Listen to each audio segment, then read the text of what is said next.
යාරමූණු ශීර්ෂ ගොඩ මතුවී පෙනෙනා රූපේ ගණකය ගණකාභය ලෙස එකම හරස්කඩ පෙනුනේ එකම හරස්කඩ පෙනුනේ හරස්කඩේ ඉඩ කඩ ටික වෙනස් වෙවි හැඩ වෙන්නේ පිරමීඩයේ නාමය දුර ඈත පිට දිව යන්නේ ඈත පිට දිව යන්නේ පතුලේ වෘත හැඩ ගන්නා අයිස්කෝන් එක වැන්නා කේතුව ලෙස නම් දෙන්න පඹයගේ රුව හැඩ ගන්නා පඹයගේ රුව හැඩ ගන්නා පාපන්දුවේ හැඩය ගනී ගෝලය ලෙස නම් දරණි පඹයගේ හිස සරසන්නි එය ඔබ ඉදිරියේ එන්නේ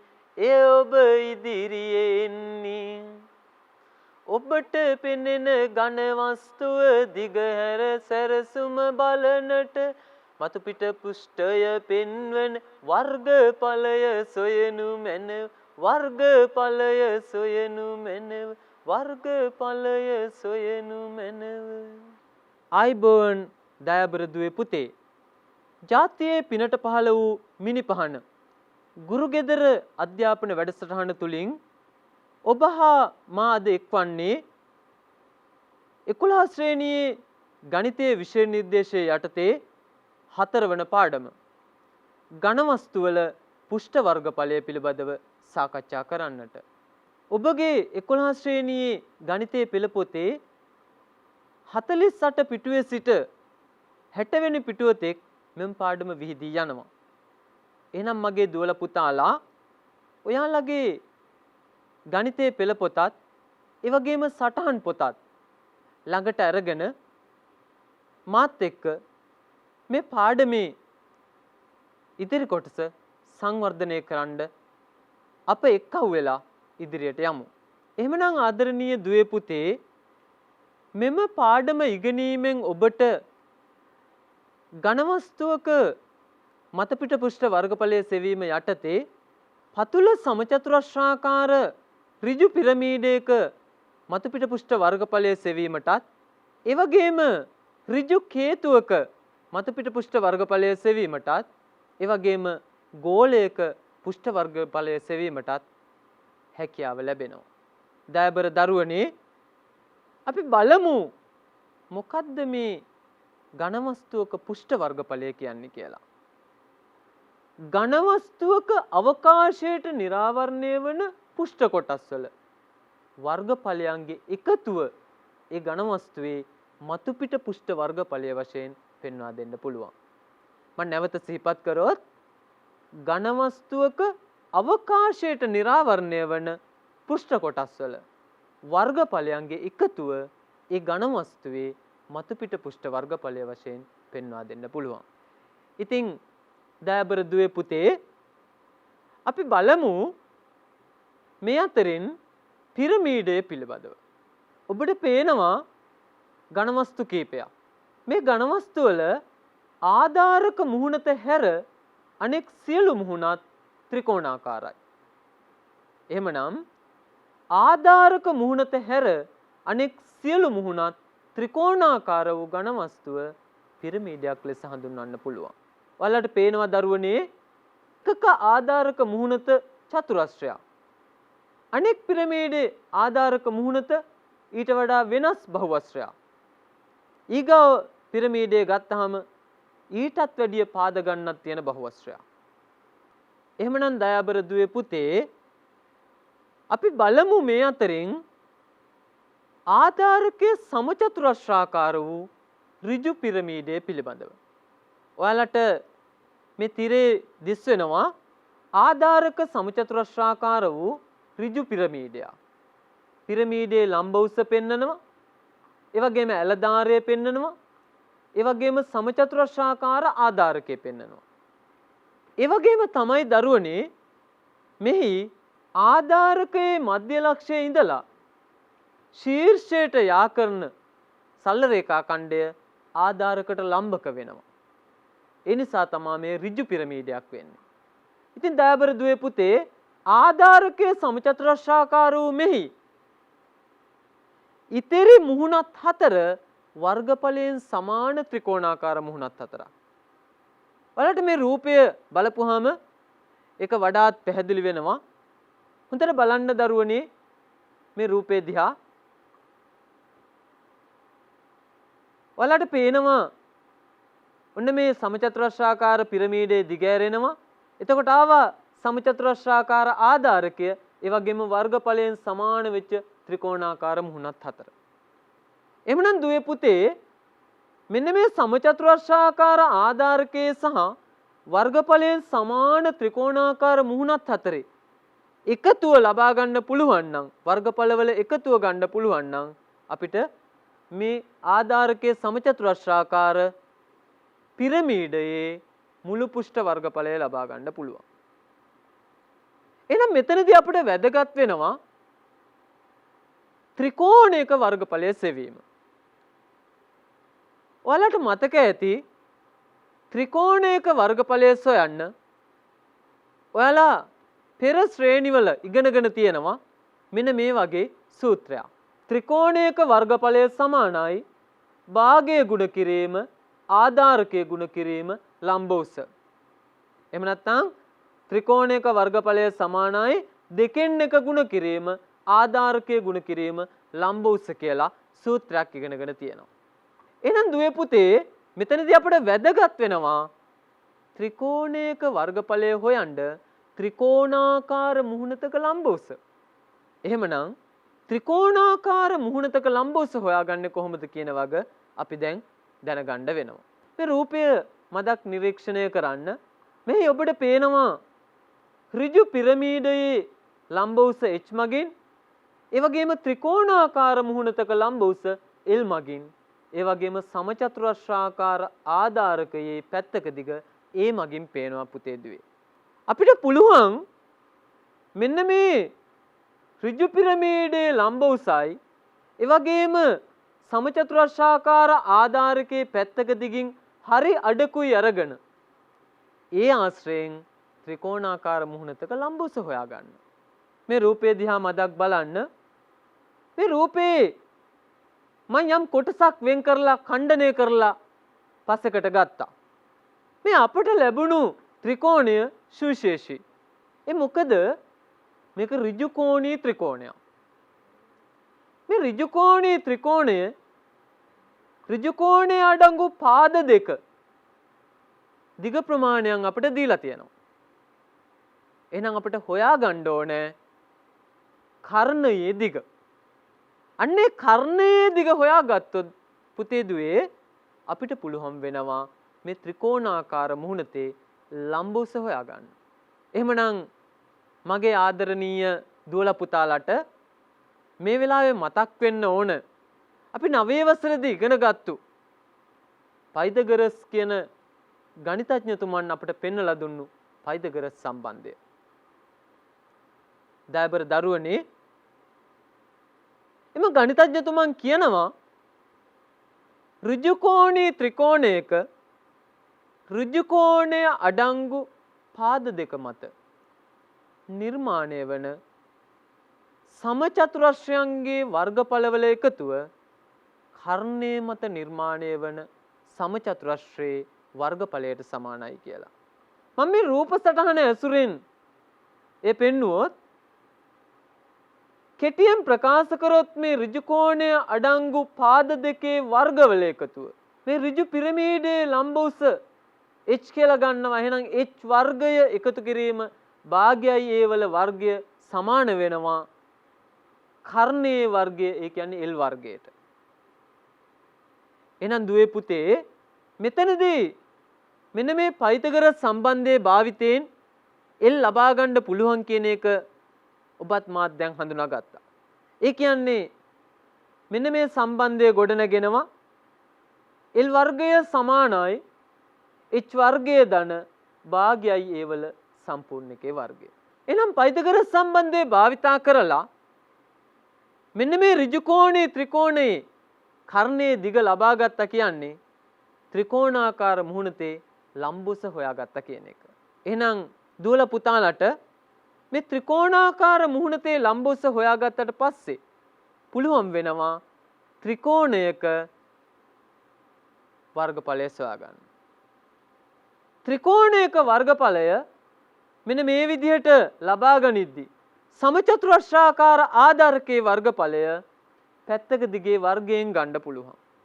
එහෙනම් දුවේ පුතේ මෙන්න මේ ආකාරයට සමචතුරස්‍රාකාර ආධාරකයේ වර්ගඵලය පැත්තක දිගේ වර්ගය ඒ කියන්නේ ඒ වර්ගයෙන් ලබා ගනිද්දී ත්‍රිකෝණාකාර මුහුණතක වර්ගඵලය භාගයේ ගුණ කිරීම ආධාරකයේ ගුණ කිරීම ලම්බෝස කියන සූත්‍රයෙන් ලබා ගන්න. ඒ කියන්නේ භාගයේ ගුණ කිරීම ඒ ගුණ කිරීම L කියලා ගන්න පුළුවන්. හැබැයි ඔයාලට පේනවා වර්ගඵලයෙන් සමාන වෙච්ච ත්‍රිකෝණාකාර මුහුණත් හතරක් තියෙනවා. එහෙනම් මෙන්න මේ එක් ත්‍රිකෝණයක වර්ගඵලය මේ ආකාරයට හතරෙන් ගුණ කරපුවාම ත්‍රිකෝණාකාර මුහුණත් හතරේ වර්ගඵලය එනවා. මෙන්න මේ ගණිත කර්ම සුළු කිරීම තුල හරයේ පවතින දෙක සහ ලවයේ පවතින හතර දෙක යන පොදු සාධකයෙන් බෙදීමෙන් අපිට පුළුවන් දරුවනේ සුළු කිරීමක් ලෙස දෙකට දෙකේවා එකයි හතරට දෙකේවා දෙකයි කියලා අරගෙන 2L කියලා සූත්‍රයක් ලබා ගන්න පුළුවන්. එහෙනම් මගේ ආදරණීය දුව පුතේ ඔයාලා දැන් සමචතුරස්‍රාකාර ආධාරකයේ වර්ගඵලයේ ඒ වර්ගය කියලා ලබා ගත්තා. ඒ වගේම වර්ගඵලයෙන් සමාන වෙච්ච ත්‍රිකෝණාකාර මුහුණත් හතරේ වර්ගඵලය 2L ලබා ගත්තා.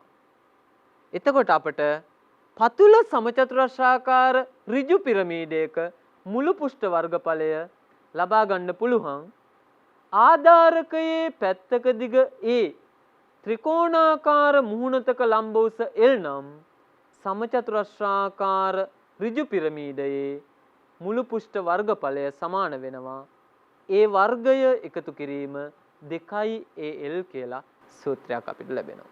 එහෙනම් මගේ දුවල පුතාලා මාත් සමග එකතු වෙලා ගොඩ නැගුවා ආධාරකය සමචතුරස්‍රාකාර ඍජු පිරමීඩයක මතු පිට පෘෂ්ඨ වර්ගඵලය සොයා ගන්න සූත්‍රයක්.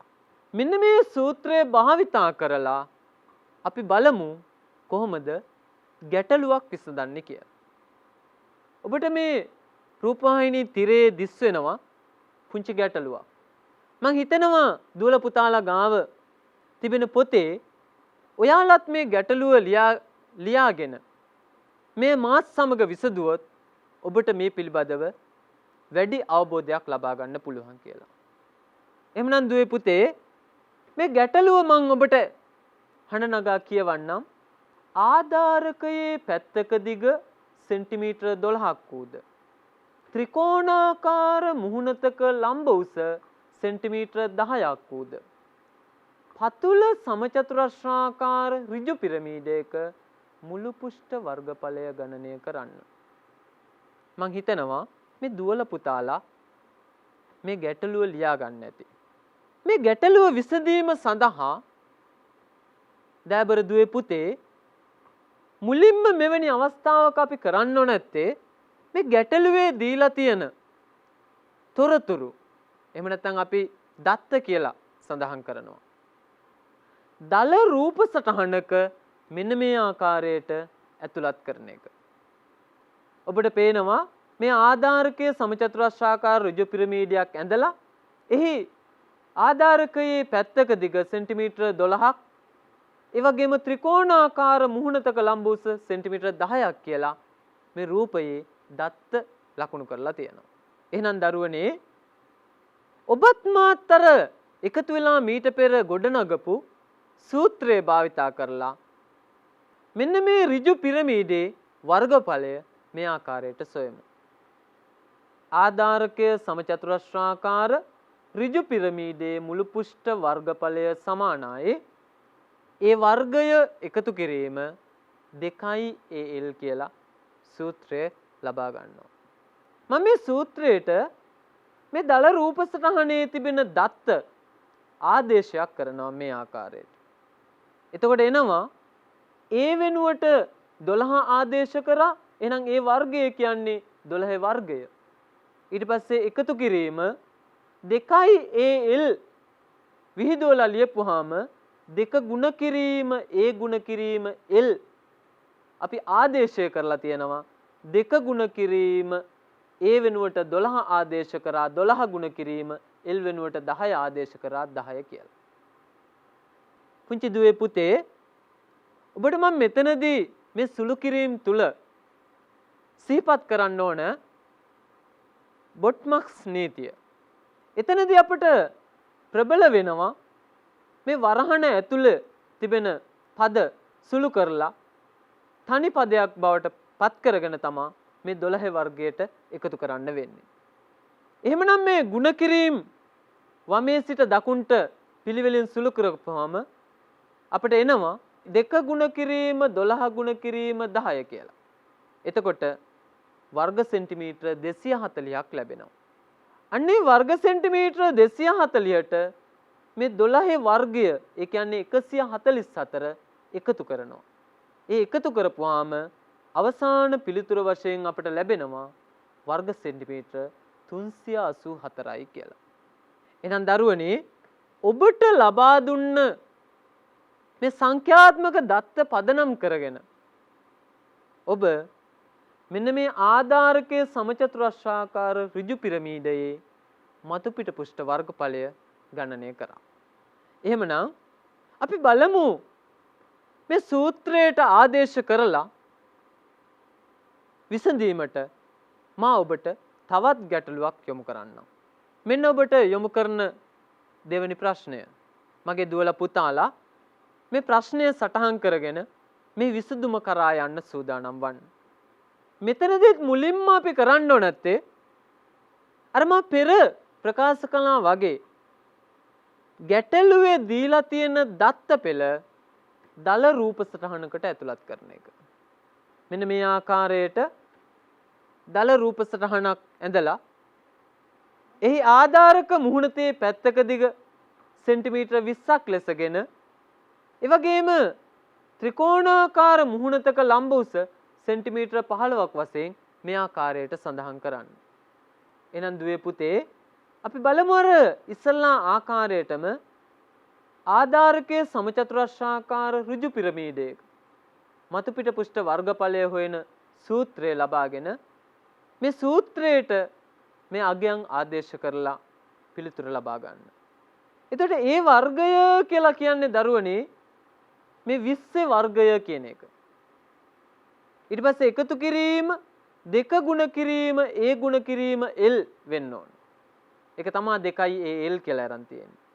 එහෙනම් මෙන්න මේ ආකාරයට 20 වර්ගය එකතු කිරීම 2 ගුණ කිරීම 20 ගුණ කිරීම 15 කියලා අපිට ගන්න පුළුවන්. දයාබර දුවේ පුතේ ආධාරකයේ සමචතුරස්‍රාකාර ඍජු පිරමීඩයේ මුළු පෘෂ්ඨ වර්ගඵලය හොයන මේ ඒ වර්ගය එකතු කිරීම 2al සූත්‍රයට මෙන්න මේ ආකාරයට සමචතුරස්‍රාකාර ආධාරකයේ පැත්තක දිග 20 ආදේශ කළා 20 වර්ගය කියලා ලබා ගන්න පුළුවන්. ඒ වගේම 2al කියන්නේ 2 ගුණ කිරීම a ගුණ කිරීම l කියන එක. එහෙමනම් අපිට පුළුවන් ආදේශයෙන් 2 ගුණ කිරීම 20 ගුණ කිරීම 15 කියලා ලබා ගන්න. එතකොට දරුවනේ වැදගත් වෙනවා අපිට මෙතනත් අර මම පෙර මතක් කරා වගේම බොට්මක්ස් නීතිය. එහෙමනම් මුලින්ම අපි කරන්න ඇත්තේ මෙන්න මේ වරහණ ඇතුලේ තියෙන මේ ප්‍රකාශය සුළු කරලා තනි පදයක් බවට පත් කරගන්න එක. එතකොට අපිට ලැබෙනවා දෙවරක් 20 40යි 40 15න් ගුණ කරලා මෙන්න මේ ආකාරයට වර්ග සෙන්ටිමීටර 600ක්. අන්නේ වර්ග සෙන්ටිමීටර 600ට මෙන්න මේ 20 වර්ගය ඒ කියන්නේ වර්ග සෙන්ටිමීටර 400 එකතු කරලා අපට අවසාන පිළිතුර මෙන්න මේ ආකාරයට වර්ග සෙන්ටිමීටර 1000යි කියලා ගන්න පුළුවන්. එහෙමනම් ඔබ දැන් ගැටලු දෙකක් විසඳුවා. ආධාරකය සමචතුරස්‍රාකාර පිරමීඩයේ පෘෂ්ඨ වර්ගඵලය සෙවීම ඇසුරෙන් යම් අවබෝධයක් ඔබ ලබා ගත්තා. එහෙනම් ආදරණීය දරුවනි මීළඟට අපි හදන්නේ කේතුවක මතු පිට පුෂ්ඨ වර්ගඵලය ලබා ගන්න. ඔබට ඔබේ ආලින්දයේ තිබෙන පුංචි රූපවාහිනී තිරයෙන් දිස් වෙනවා මෙන්න මේ ආකාරයේ කේතුවක්. මේ ආධාරක මුහුණත වෘත්තාකාරයි. ඒ වගේම වක්‍ර පුෂ්ඨයක් තියෙනවා. ඒ වගේම මෙතනින් පෙන්වලා තියෙනවා කේතුවේ ශීර්ෂය. එහෙනම් අපි බලමු මොකද්ද මේ ඍජු වෘත්ත කේතුවක් කියන්නේ. බලන්න දුවේ පුතේ මේ රූප සටහන දිහා. කේතුවක ආධාරක වෘත්තයේ කේන්ද්‍රය ශීර්ෂයට යා කරන සල රේඛා ඛණ්ඩය ආධාරකයට ලම්බක නම් එය ඍජු වෘත්ත කේතුවක් වශයෙන් හඳුන්වනවා. ඔබට පේනවා මේ රූපයේ මෙතනින් ලම්බ උස මෙතනින් පතුලේ අරය තියෙනවා. මෙන්න මේ අරය සහ මේ ශීර්ෂයට යා කරලා තියෙන උස මෙතන ලම්බක බව පෙන්නලා තියෙනවා. මෙන්න මේ ආකාරයේ කේතුවකට අපි කියනවා ඍජු වෘත්ත කේතුවක් කියලා. එහෙමනම් දරුවනේ ඔබගේ විෂය නිර්දේශයේ යටතේ අපි අද සූදානම් වෙන්නේ මෙන්න මේ ඍජු වෘත්ත කේතුවක මතු පිට පුෂ්ඨ වර්ගඵලය හොයන්න සූත්‍රයක් ගොඩනගන්න. ඔයාලා බලන්න මෙන්න මේ රූප සටහන දිහා. ඔයාලට පේනවා මෙතනදී වක්‍ර පුෂ්ඨයේ දිගෑරෙනවා ලැබුණේ කේන්ද්‍රික ඛණ්ඩයක්. මේ ඔයාලට දිස්වන කේන්ද්‍රික ඛණ්ඩයේ අරය බවට පත් වෙලා තියෙන්නේ කේතුවේ ඇල උස. ඒ වගේම මේ කේන්ද්‍රික ඛණ්ඩයේ වෘත්තාකාර ඡාප කොටසේ දිග මේ කේතුවේ පතුලේ පරිධියට සමාන වෙලා තියෙනවා. ඒ නිසා තමයි දරුවනේ මේ ආධාරක වෘත්තයේ පරිධිය අපිට 2πr වලින් පෙන්වන්න පුළුවන් නිසා මෙන්න මේ කේන්ද්‍රික ඛණ්ඩයේ වෘත්තාකාර ඡාප කොටස 2πr වලින් පෙන්වලා දීලා තියෙනවා. මේ දිගෑරිච්ච කේන්ද්‍රික ඛණ්ඩයේ වර්ගඵලය හොයාගන්න පුළුවන් නම් අපිට හැකියාවක් ලැබෙනවා මේ කේතුවේ වක්‍ර පුෂ්ඨයේ වර්ගඵලය ලබා ගන්න.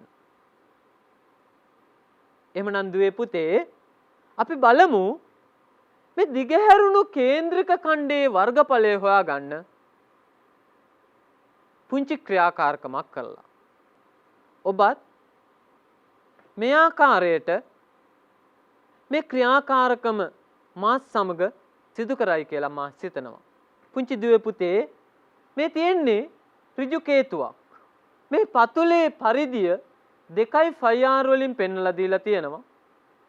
ඒ වගේම ඇල උස L වලින් පෙන්වලා දීලා තියෙනවා. දැන් මම මේ වක්‍ර පෘෂ්ඨය මෙන්න මේ ආකාරයට දිගාරිනවා. අර ඉස්සල්ලා මං පැහැදිලි කරා වගේ මේ දිගෑරුණු කේන්ද්‍රික ඛණ්ඩයේ වෘත්තාකාර ඡාප කොටස පතුලේ පරිධියට සමාන වෙලා තියෙනවා. ඒ වගේම එහි අරය කේතුවේ ඇල උසට සමාන වෙලා තියෙනවා. දරුවනේ දැන් අපි හදන්නේ මෙන්න මේ දිගෑරුණු කේන්ද්‍රික ඛණ්ඩය සමාන කොටස් වලට බෙදලා ඒ ටික කපලා වෙනත් රූපයක් ගොඩනගන්න. එහෙනම් ඔබත් මේ මම කොටස් වලට වෙන් කරා වගේ මේ කේන්ද්‍රික ඛණ්ඩය සමාන කොටස් වලට වෙන් කරන්න. එහෙනම් නැවතත් බලන්න පුතේ මෙන්න මේ ආකාරයට ඔබ ළඟ තියෙන කේන්ද්‍රික ඛණ්ඩය කොටස් වලට වෙන් කරගන්න. මේ කොටස් වල එක් වර්ණයකින් පෙන්눔 කරන මේ කුඩා කොටස් මේ සරල ධාරයක් මේ විදිහට ඇඳගෙන එහි එක් දිශාවකට අලවගෙන යන්න. ඊට පස්සේ දුවේ පුතේ ඔබ ළඟ ඉතිරි වෙලා තියෙනවා අනෙත් වර්ණයෙන් සටහන් වෙලා තියෙන කොටස් ටික. එහෙනම් ඊළඟට ඔයාලා කරන්න ඇත්තේ ඒ අනෙත් වර්ණයෙන් සටහන් වෙච්ච කොටස් ටික මෙන්න මේ ආකාරයට අනෙත් දිශාවට අලවන්න. එතකොට ඔයාලට පේනවා මෙතන ලැබිලා තියෙන්නේ දල වශයෙන් ඍජු කෝණාශ්‍රාකාර හැඩයක්. මේ කේන්ද්‍රක ඛණ්ඩයේ අරය ඔබ ගොඩනගපු ඍජු කෝණාශ්‍රයේ පළල බවට පත් වෙනවා.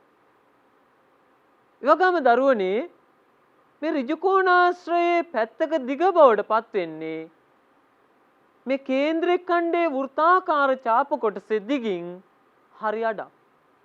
එහෙනම් වෘත්තාකාර ඡාප කොටසේ දිග 2πr කියලා ගනිද්දී ඔබ ගොඩනගපු ඍජු කෝණාශ්‍රයේ පැත්තක දිග අපිට මේ ආකාරයට πr කියලා ගන්න පුළුවන්.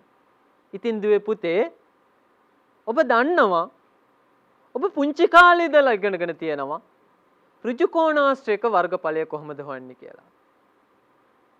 ඍජු කෝණාශ්‍රයක වර්ගඵලය හොයන්න එහි දිග එහි පළලින් ගුණ කරන්න ඕන.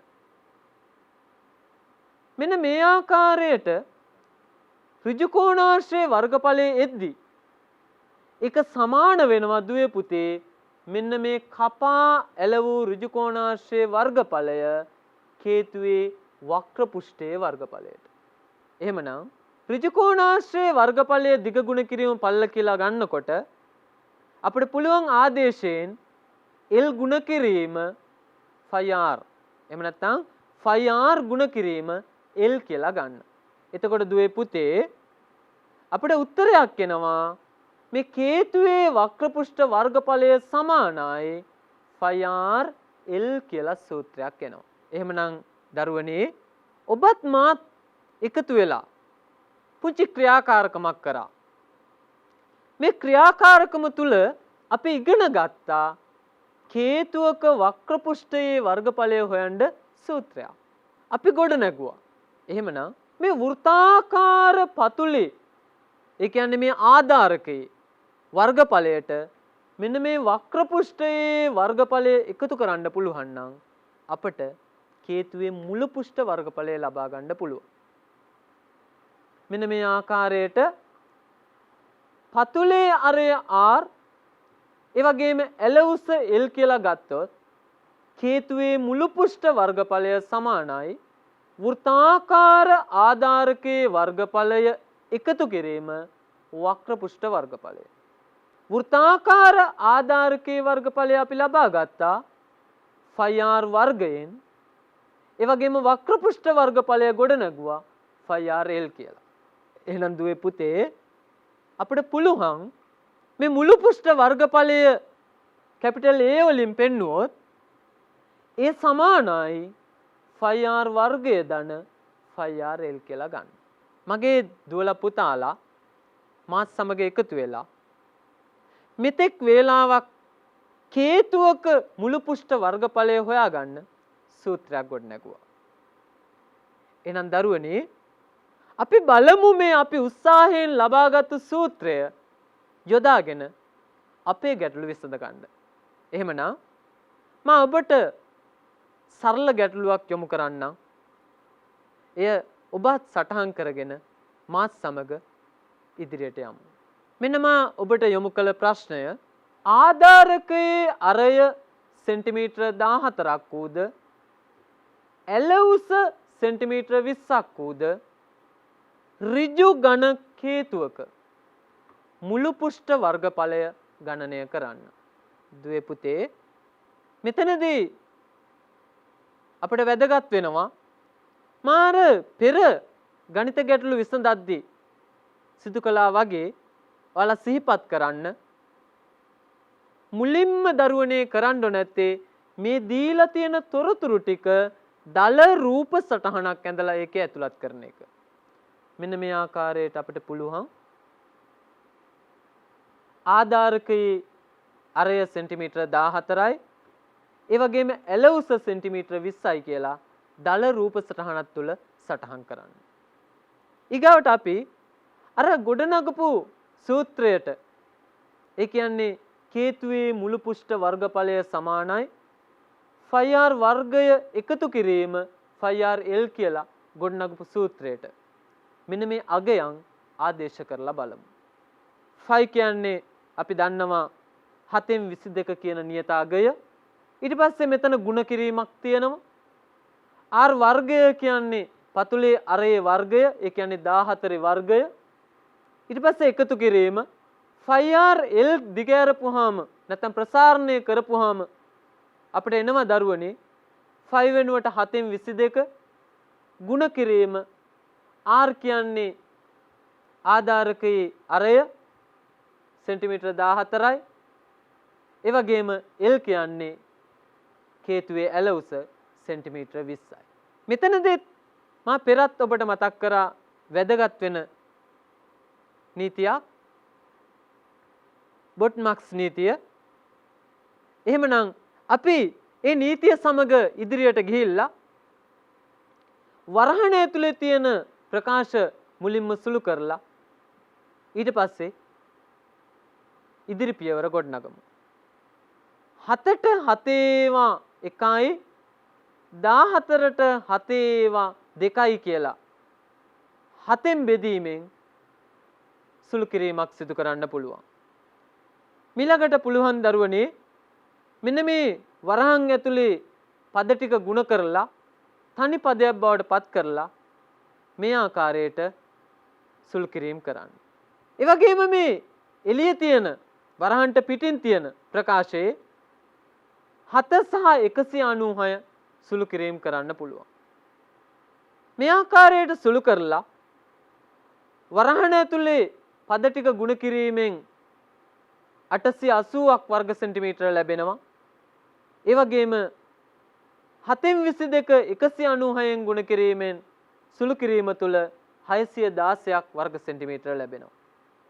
එහෙනම් මේ 616ට වර්ග සෙන්ටිමීටර 880 එකතු කරලා මෙන්න මේ ආකාරයට මේ ආධාරකය සෙන්ටිමීටර 14ක් වෙච්ච ඒ වගේම ඇල උස සෙන්ටිමීටර 20ක් වෙච්ච මේ ඍජු ඝන කේතුවේ මුළු පෘෂ්ඨ වර්ගඵලය වර්ග සෙන්ටිමීටර 1496යි කියලා අපිට අවසාන පිළිතුර ලබා ගන්න පුළුවන්. එහෙනම් දරුවනේ අපිට මේ දීලා තියෙන දත්තත් එක්ක අපිට හැකියාව ලැබුණා මේ ඍජු ඝන කේතුවේ මුළු පෘෂ්ඨ වර්ගඵලය වර්ග සෙන්ටිමීටර 1496ක් වශයෙන් ලබා ගන්න. එහෙනම් දුවේ පුතේ ඔබත් මාත් එකතු වෙලා අර ගොඩනගපු සූත්‍රයට ආදේශය දීලා ගැටලුවකට විසඳුමක් හෙව්වා. එහෙනම් දැන් මම හදන්නේ ඔබත් එක්ක එකතු වෙලා මේ ආකාරයේ තවත් ගැටලුවක් විසඳන්න. ඔබගේ පෙළ පොතේ 4-2 අභ්‍යාසයේ 3 වෙනි ගැටලුව. මේක ඉස්සල්ලා ගැටලුවට වඩා ටිකක් වෙනස්. මේ ඔබ සටහන් කරගෙන මාත් සමග පිළිතුර ගොඩනගමු. බලමු අපි මේ ගැටලුව. ආධාරකයේ පරිධිය මීටර 44ක් වූ කේතු හැඩයේ වැලි ගොඩක ඇල උස මීටර 20ක් නම් රෝමිලකන් 1න් අහනවා ආධාරකයේ අරය සොයන්න. රෝමිලකන් 2න් අහනවා වක්‍ර පෘෂ්ඨ කොටසේ වර්ගඵලය සොයන්න කියලා. දුවේ පුතේ මෙතනත් අපි මුලින්ම දන්න දේ දල රූපයකට මේ ආකාරයට සටහන් කරගන්න ඕන. නමුත් අපි ආධාරක පතුලේ අරය දන්නේ නැහැ. ඒ නිසා අරය වෙනුවට R කියන සංකේතය මේ ආකාරයට යොදන්න. දුවේ පුතේ ඔබ දන්නවා වෘත්තාකාර ආධාරකයේ පරිධිය හොයන්න 2πr කියන සූත්‍රය භාවිතා කරන්න පුළුවන්. මේ 2πr කියන සූත්‍රයේ ආදේශය ගිහිල්ලා අපි දන්නවා ආධාරකයේ පරිධිය මීටර 44යි. ඒ නිසා 2πr සමානයි මීටර 44යි කියලා ගන්න පුළුවන්. හැබැයි අපිට අවශ්‍ය වන්නේ r හොයාගන්න. ඒ නිසා අපි මොකද කරන්නේ? මෙන්න මේ ආකාරයට 2 ගුණ කිරීම 7න් 22 ගුණ කිරීම r ගෙන එහි r උක්ත කිරීම සඳහා මේ 7න් 22 පරස්පරය ඒ කියන්නේ 22න් 7න් ගුණ කරනවා. ඒ වගේම 2 ඉවත් කරගන්න 2යි පරස්පරය 2න් 1න් ගුණ කරනවා. ඔබත් මාත් දන්නවා සමීකරණයක් ඉදිරියට ගලාගෙන යන්න ඒක තුල්‍ය වෙලා යන්න යම් ගණිත කර්මයක් සමාන ලකුණෙන් එක් පසෙකට සිදු කරයිද එය අනිත් පැත්තටත් කරන්න ඕන කියන එක. එහෙමනම් මෙන්න 22න් 7න් ಗುಣ කරා වම් පැත්ත, ඒ වගේම 2න් 1න් ಗುಣ කරා. එහෙනම් මේ 44ත් 22න් 7න් ಗುಣ කරනවා, ඒ වගේම 2න් 1න් ಗುಣ කරනවා. 2ට 2 ඒවා එකයි, ඒ වගේම මේ හරේ පවතින 2ට 2 ඒවා එකයි කියලා දෙකෙන් සුළු කරනවා. ඒ වගේම 22ට 22 ඒවා එකයි, ඒ වගේම මේ හරේ පවතින 22ට 22 ඒවා එකයි කියලා සුළු කරනවා.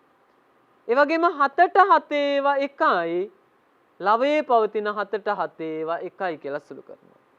සමාන ලකුණෙන් දකුණු පැත්තට ගියපුවාම 22ට 22 ඒවා එකයි, 44ට 22 ඒවා දෙකයි කියලා ගත්ත හැකියි.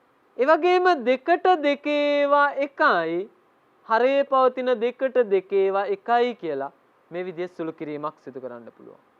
එහෙනම් දුවේ පුතේ මේ පියවර මේ විදිහට සුළු කරපුවාම ඔබට ලැබෙනවා මෙන්න මේ විදිහට ඒ වැලිගොඩේ පතුලේ අරය මීටර 7ක් වශයෙන්. වැලිගොඩේ පතුලේ අරය මීටර 7ක් වශයෙන්. ඒ කියන්නේ ඔබගේ රෝම ඉලක්කම් එකෙන් අහපු ප්‍රශ්නයට පිළිතුර ඔබ ලබා දීලා තියෙනවා මෙන්න මේ විදිහට වැලිගොඩේ ආධාරකයේ අරය මීටර 7යි කියලා. ඊළඟට රෝම ඉලක්කම් දෙකෙන් ඇහුවේ වැලිගොඩේ වක්‍ර පෘෂ්ඨ කොටසේ වර්ගඵලය. අපි දන්නවා කේතුවක වක්‍ර පෘෂ්ඨයේ වර්ගඵලය හොයන්න අපි ගොඩනගපු සූත්‍රය φRL. φ කියන්නේ 7න් 22, R කියන්නේ අරය, L කියන්නේ මේ කේතුවේ ඇල උස. ඒ කියන්නේ වැලිගොඩේ ඇල උස. එතකොට මේකට අගයන් ආදේශ කරපුවාම මෙන්න මේ විදිහට පියවරක් ගොඩ නැගෙනවා. φ කියන්නේ 7න් 22, R කියන්නේ 7යි, ඒ වගේම L කියන්නේ 20යි කියලා. ඊට පස්සේ අපිට සුළු කිරීමක් කරන්න පුළුවන්. හරේ පවතින 7ට 7 ඒවා එකයි, ලවයේ පවතින 7ට 7 ඒවා එකයි කියලා සුළු කරන්න පුළුවන්. එතකොට දරුවනේ මෙන්න මේ විදිහට සුළු කරපුවාම අපිට ලැබෙනවා 22 ගුණ කිරීම වර්ග මීටර 20යි කියලා. 22 20න් ගුණ කරපුවාම අවසාන පිළිතුරු වශයෙන් අපිට ලැබෙනවා වර්ග මීටර 440යි කියලා. හොඳයි. එහෙමනම් මගේ දුවලා පුතාලා මාත් එක්ක එකතු වෙලා කේතුවක පුෂ්ඨ වර්ගඵලය, ඍජු කේතුවක පුෂ්ඨ වර්ගඵලය සෙවීම ඇසුරින් ගැටලු දෙකකට සාර්ථකව විසඳුම් ලබා දුන්නා. එහෙනම් දරුවනේ ඊළඟට මා ඔබේ අවධානය යොමු කරන්න හදන්නේ ඔබේ විෂය නිර්දේශයේ යටතේ තියෙන ඊළඟ ඝන වස්තුව, ඒ කියන්නේ ගෝලය. ගෝලයේ පුෂ්ඨ වර්ගඵලය සොයන්නේ කොහොමද කියන එක. ඔබට පේනවා මේ ගෝලයේ වක්‍ර පෘෂ්ඨය මේ ආකාරයට තියෙනකොට එහි අරය R වලින් පෙන්눔 කරනවා. දරුවනේ ගෝලයක මේ පුෂ්ඨ වර්ගඵලය හොයද්දී අපිට වැදගත් වෙන සංකල්පයක් තියෙනවා. ඒ තමයි ඔබ මීට පෙර ඉගෙනගෙන තියෙනවා සිලින්ඩරයක වක්‍ර පෘෂ්ඨ වර්ගඵලය. ඔබ අහලා ඇති ආකිමිඩිස් කියන ගණිතඥතුමන් පිළිබඳව. එතුමා ප්‍රකාශ කරනවා මේ සිලින්ඩරය ගෝලයේ අරයට සමාන පතුලේ අරයක් තියෙනවා නම්, ඒ වගේම ගෝලයේ විස්කම්භයට සමාන උසක් තියෙනවා නම් අන්නේ සිලින්ඩරය එම ගෝලයේ පරිසිලින්ඩරය ලෙස හඳුන්වනවා. මම නැවතත් ඒ ප්‍රකාශය සිහිපත් කරොත් ආකිමිඩිස් කියන ගණිතඥතුමන් පෙන්ලා දෙනවා ගෝලයේ අරයට සමාන පතුලේ අරයක්ද, ඒ වගේම ගෝලයේ විස්කම්භයට සමාන උසක්ද ඇති සිලින්ඩරය එම ගෝලයේ පරිසිලින්ඩරය ලෙස හඳුන්වනවා. දුවේ පුතේ මෙන්න මේ කියන පරිසිලින්ඩරේ වක්‍ර පෘෂ්ඨයේ වර්ගඵලය ගෝලයේ පුෂ්ඨ වර්ගඵලයට සමානයි කියලා එතුමන් ප්‍රකාශ කරනවා. හොඳයි දරුවනේ මෙන්න මේ දර්ශනය පොඩ්ඩක් බලන්න. ඔයාලට පේනවා මෙන්න මේ සිලින්ඩරයේ උසට සමාන විස්කම්භයක් තමයි මේ ගෝලයට තියෙන්නේ. ඒ කියන්නේ h සමාන වෙනවා 2rට. ඒ වගේම තමයි එතුමන් කිව්ව විදිහට මේ ආකාරයේ පවතින ගෝලයකට එහි වක්‍රපෘෂ්ඨයේ වර්ගඵලය මෙන්න මේ පරිසිලින්ඩරයේ වක්‍රපෘෂ්ඨයේ වර්ගඵලයට සමාන වෙනවා. එහෙනම් අපිට කියන්න පුළුවන් පරිසිලින්ඩරයේ වක්‍රපෘෂ්ඨ වර්ගඵලය සමානයි ගෝලයේ පෘෂ්ඨ වර්ගඵලය කියලා. දුවේ පුතේ මේ ඉදිරියට එන රූප සටහන හොඳට නිරීක්ෂණය කරන්න. ඔබට පේනවා ගෝලයේ විස්කම්භය 2r වලින් පෙන්වද්දී සිලින්ඩරයේ උස h වලින් පෙන්වද්දී මේ සිලින්ඩරයේ වක්‍රපෘෂ්ඨය මෙන්න මේ ආකාරයට දිගෑරෙනවා. මේ පරිසිලින්ඩරයේ වක්‍රපෘෂ්ඨය දිගෑරපුවාම තමයි අපට ලැබුණේ මේ ආකාරයේ ඍජු කෝණාශ්‍රය. මේ ඍජු කෝණාශ්‍රයේ දිග බවට පත් වෙන්නේ මේ පරිසිලින්ඩරයේ ආධාරක පතුලේ පරිධිය. එනිසා අපට මෙහි දිග 2πr වලින් පෙන්වන්න පුළුවන්.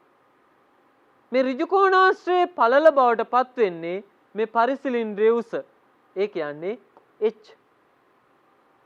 එහෙනම් දුවේ පුතේ අපිට පුළුවන් මෙන්න මේ ඍජු කෝණාශ්‍රයේ වර්ගඵලය හොයාගත්තොත් අර සිලින්ඩරේ ඒ කියන්නේ පරිසිලින්ඩරේ වක්‍රපෘෂ්ඨයේ වර්ගඵලය ලබා ගන්න. අපි බලමු කොහොමද මේ ඍජු කෝණාශ්‍රයේ වර්ගඵලය ලබා ගන්න කියලා. පරිසිලින්ඩරයේ වක්‍රපෘෂ්ඨ වර්ගඵලය සමානයි 2πrh.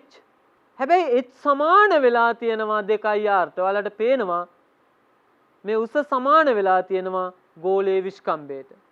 ඒ නිසා අපිට h වෙනුවට 2r ආදේශ කරලා පුළුවන් දුවේ පුතේ 2 ගුණ කිරීම 5 ගුණ කිරීම r ගුණ කිරීම h වෙනුවට 2r.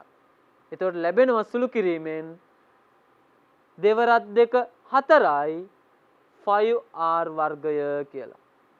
එහෙමනම් පරිසිලින්ඩරයේ වක්‍රපෘෂ්ඨයේ වර්ගඵලය අපිට ලබා ගන්න පුළුවන් 4යි 5r වර්ගය කියලා. මේ පරිසිලින්ඩරයේ වක්‍රපෘෂ්ඨයේ වර්ගඵලය සමාන වෙනවා ගෝලයේ මතු පිට පෘෂ්ඨ වර්ගඵලයට. එහෙනම් අරය r වෙච්ච ගෝලයක මතු පිට පෘෂ්ඨ වර්ගඵලය සොයන්න අපි සූත්‍රයක් ගොඩනගුවා 4යි 5r වර්ගය කියලා. දරුවනි ඔබත් මාත් උත්සාහයක් දරලා ගෝලයක මතු පිට පෘෂ්ඨ වර්ගඵලය සොයාගන්න සූත්‍රයක් ගොඩනගුවා. එහෙනම් අපි මේ ගොඩනගපු සූත්‍රය භාවිතා කරලා අපි බලමු කොහොමද පුංචි ගැටලුවක් විසඳන්නේ කියලා. දුවේ පුතේ මා ඔබට ගැටලුවක් යොමු කරන්නම්. ඔබත් ඔබ ළඟ තියෙන සටහන් පොතේ මේ ගැටලුව ලියාගෙන මාත් සමග විසඳුම් කරන්න. මෙන්න ඔබට යොමු කරන ප්‍රශ්නය අරය සෙන්ටිමීටර 14ක් වූ ගෝලයක පෘෂ්ඨ වර්ගඵලය සොයන්න. දුවේ පුතේ පිළිතුර ලබා ගනිද්දී අපි ගොඩනගාගත්තු සූත්‍රය මෙතනදී වැදගත් වෙනවා. ඒ වගේම දීලා තියෙන තොරතුර මුලින් සඳහන් කර ගැනීම වැදගත්. ඒ නිසා මුලින්ම අපි ගෝලයේ අරය සමානයි සෙන්ටිමීටර 14යි කියලා ලියනවා. ඊළඟ පියවර විදිහට අපි ගොඩනගපු සූත්‍රය ගන්නවා ගෝලයේ පෘෂ්ඨ වර්ගඵලය සමානයි 4යි 5r වර්ගය කියලා.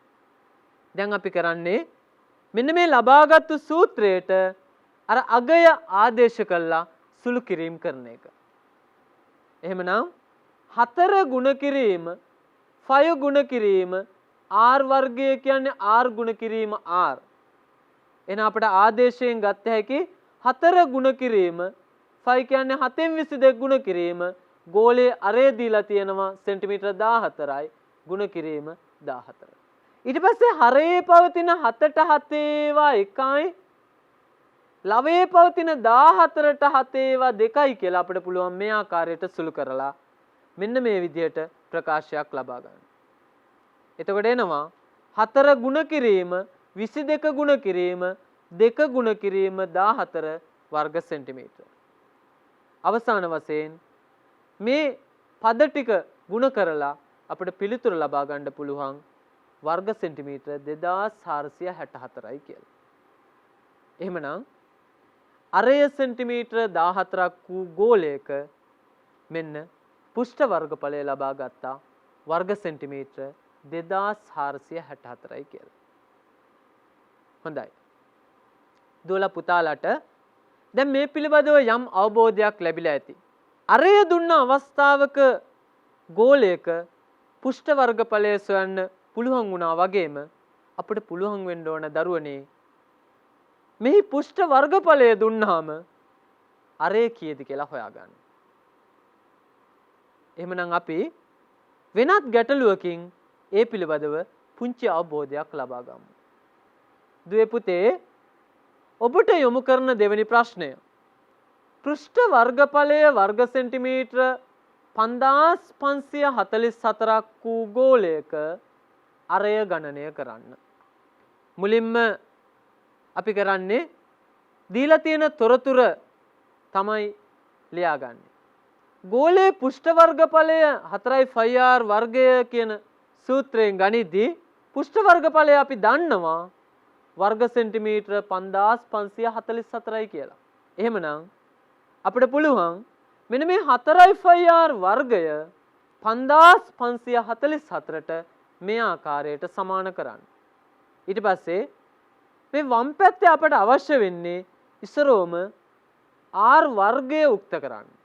මොකද r උක්ත කිරීම සඳහා මුලින්ම කරන්න ඇත්තේ මෙන්න මේ r වර්ගය උක්ත කිරීම. එහෙමනම් වම් පැත්තේ තියෙන ප්‍රකාශය විහිදුවලා ලියපුවාම 4 ගුණ කිරීම 7න් 22 ගුණ කිරීම r වර්ගය සමානයි 5544යි කියලා එනවා. ඒ සුළු කිරීමෙන් අපිට පුළුවන් මේ 4 ඉවත් කිරීම සඳහා එහි පරස්පරය 4න් 1න් ගුණ කරනවා. ඒ වගේම 7න් 22 ඉවත් කිරීම සඳහා එහි පරස්පරය 22න් 7න් ගුණ කරනවා. අපි දන්නවා සමාන ලකුණක වම් පැත්තට යම්කිසි ගණිත කර්මයක් සිදු කරයිද එය දකුණු පැත්තටත් සිදු කළ යුතුයි කියලා. ඒ නිසා දකුණු පැත්තත් ඒ ආකාරයටම ගුණ කරනවා. ඊට පස්සේ මේ වම් පැත්තේ 4ට 4 ඒවා 1යි හරේ පවතින මේ 4ටත් 4 ඒවා 1යි කියලා සුළු වෙනවා. ඒ වගේම 22ට 22 ඒවා 1යි හරේ පවතින මේ 22ට 22 ඒවා 1යි කියලා මේ ආකාරයට සුළු වෙනවා. ඒ වගේම 7ට 7 ඒවා 1යි හරේ පවතින මේ 7ටත් 7 ඒවා 1යි කියලා සුළු කරන්න පුළුවන්. දුවේ පුතේ ඔබට පේනවා ඊළඟ පියවරේදී මෙන්න මේ ආකාරයට r වර්ගයේ උක්ත වෙලා දකුණු පස පිහිටි අගයන් සුළු වෙලා පිළිතුරක් ලැබෙනවා r වර්ගය සමානයි 38808 බෙදීම 88 කියලා. හැබැයි අපට අවශ්‍ය වෙන්නේ r වර්ගය නෙවෙයි r වල අගය හොයාගන්න. ඒ කියන්නේ පතුලේ අරය. ඒ සඳහා අපි මොකද කරන්නේ? r වර්ගයේ වර්ගය ඉවත් කිරීමටහි වර්ගමූලය සොයනවා. වම් පැත්තේ වර්ගමූලය සොයද්දී දකුණු පැත්තෙත් වර්ගමූලය සොයනවා. 38808 88න් බෙදපුවාම 441 ලැබෙනවා. 441 වර්ගමූලය ලබා ගත්තොත් දුවේ පුතේ අපිට මේ පතුලේ අරය ලබා ගන්න පුළුවන්. එහෙනම් එහි පිළිතුර වශයෙන් r සමානයි 21යි කියලා පිළිතුර ලැබෙනවා. ඒ කියන්නේ ගෝලයේ අරය සෙන්ටිමීටර 21යි කියලා එනවා. එහෙනම් අපේ දුවලා පුතාලා මාත් සමග එකතු වෙලා ගෝලය සම්බන්ධව ගැටලු දෙකක් විසඳුවා. ආදරණීය දරුවනේ අපි බොහෝ වේලාවක් සාකච්ඡා කරපු විෂය කරුණු සාරාංශ කරලා මොහොතක් සිහිපත් කරලා බලමු. අපි මුලින්ම කතා කරා ආධාරකයේ සමචතුරස්‍රාකාර ඍජු පිරමීඩයක පුෂ්ඨ වර්ගඵලය සොයන්න සූත්‍රයක් ගොඩනැගුවා. ආධාරක සමචතුරස්‍රාකාර ඍජු පිරමීඩයක සමචතුරස්‍රාකාර ආධාරකයේ පැත්තද ඒද? ඒ වගේම ත්‍රිකෝණාකාර මුහුණතක ලම්බ උස එල්ද නම් ආධාරකයේ සමචතුරස්‍රාකාර ඍජු පිරමීඩයේ මුළු පෘෂ්ඨ වර්ගඵලය ඒ වර්ගය එකතු කිරීම 2al කියලා ලබා ගත්තා. හොඳයි. ඊළඟට අපි ඍජු කේතුව ගැන කතා කරා. ඍජු කේතුවක මතු පිට පෘෂ්ඨ වර්ගඵලය ලබා ගන්න පතුලේ ආරය r එලවුස l නම් කේතුවේ මුළු පෘෂ්ඨ වර්ගඵලය වෘත්තාකාර පතුලේ වර්ගඵලයට වක්‍ර පෘෂ්ඨයේ වර්ගඵලය එකතු කරලා මෙන්න මේ ආකාරයට φr වර්ගය ධන φr l කියලා සූත්‍රයක් ගොඩනගා ගත්තා. අවසාන වශයෙන් අපි කතා කරේ ගෝලයක පෘෂ්ඨ වර්ගඵලය සෙවීම. ගෝලයේ අරය r නම් ඒ වගේම එහි මතු පිට පෘෂ්ඨ වර්ගඵලය සඳහා ප්‍රකාශයක් ගත්තා 4යි φr වර්ගය කියලා. එහෙමනම් මගේ දයාබර දුවලා පුතාලා මාත් සමග හෝරාවකට ආසන්න කාලයක් එකතු වෙලා 11 ශ්‍රේණියට නියමිත ඝනවස්තු වල පෘෂ්ඨ වර්ගඵලය සෙවීම පිළිබඳව යම් අවබෝධයක් ගණිතයේ විෂය යටතේ ලබා ගන්න ඇති කියලා මා සිතනවා. මේ පිළිබඳව වැඩි අවබෝධයක් ලබා ගන්න දුවේ පුතේ ඔබේ පෙළපොත තවත් අධ්‍යයනය කරලා ඒ පවතින ගැටලු සියල්ල විසඳලා මෙම තේමාව ඔබට ඉදිරියේදී එන සාමාන්‍ය පෙළ විභාගයේදී ශක්තියක් අවියක් කරගන්න. මොකද ගණිතය කියන්නේ දරුවනි ඔබෙත් මගේ ජීවය. ඔබගේ සාමාන්‍ය පෙළ විභාගයෙන් ගණිත විෂයට විශිෂ්ට ජයග්‍රහණයක් ලබා ගැනීමට ඔබට ශක්තිය ධෛර්යය වාසනාව උදා වේවා කියන ප්‍රාර්ථනය සමග තවත් දිනක මෙවැනිම වැඩසටහනකින් ඔබ හා එක්වන්න බලාපොරොත්තු වෙමින් මා ඔබෙන් සමුගන්නවා. ඔබට සුබ දවසක්.